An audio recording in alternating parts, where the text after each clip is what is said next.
दुनिया में सबको हैरान कर रखा है।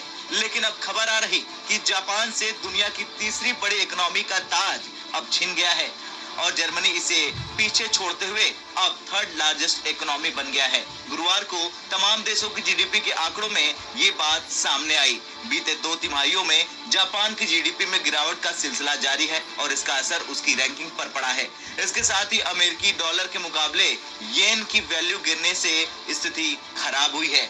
जापान की जीडीपी में आ रही गिरावट के चलते ये देश अब मंदी की चपेट में आ गया है और इसका असर ये हुआ जापान ने दुनिया की तीसरी सबसे बड़ी अर्थव्यवस्था का तमगा खो दिया है। जापान की जीडीपी अब 4.2 ट्रिलियन डॉलर पर आ गई है, जबकि इसे पछाड़ते हुए नंबर 3 पायदान पर पहुंचे जर्मनी की जीडीपी का साइज 4.5 ट्रिलियन डॉलर हो गया है।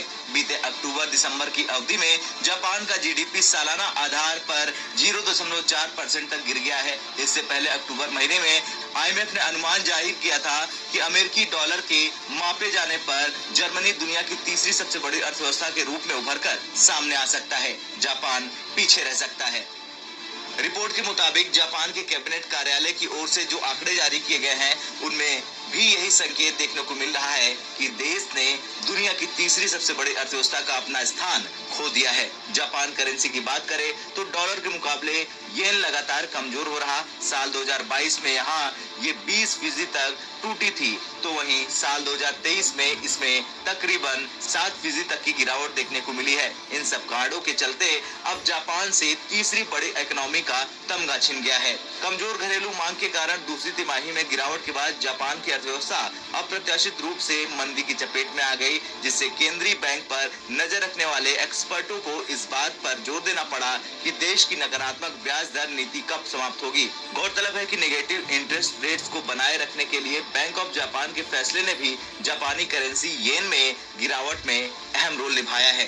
एक और जहां दुनिया की टॉप इकोनॉमी की रैंकिंग में ये उतार चढ़ाव देखने को मिल रहा, तो वहीं भारत के लिए आगे की राह आसान होती जा रही। भारतीय अर्थव्यवस्था वैसे भी दुनिया की सबसे तेजी से आगे बढ़ती हुई इकोनॉमी बनी हुई है। जापान की रैंकिंग में बदलाव के साथ ओकाजाकी ने भी कहा कि विकसित देशों और उभरते देशों के बीच अंतर कम हो रहा। कुछ सालों में भारत नॉमिनल जीडीपी के मामले में जापान से आगे निकलना तय है। वर्ल्ड ऑफ स्टैटिस्टिक्स पर जारी आंकड़ों पर गौर करें तो आईएमएफ के मुताबिक साल 2028 में चीन के 43.89 ट्रिलियन डॉलर के साथ नंबर 1 इकोनॉमी बनने का अनुमान जाहिर किया गया है, तो वहीं भारत 19.65 ट्रिलियन के साथ तीसरी सबसे बड़ी अर्थव्यवस्था होगी।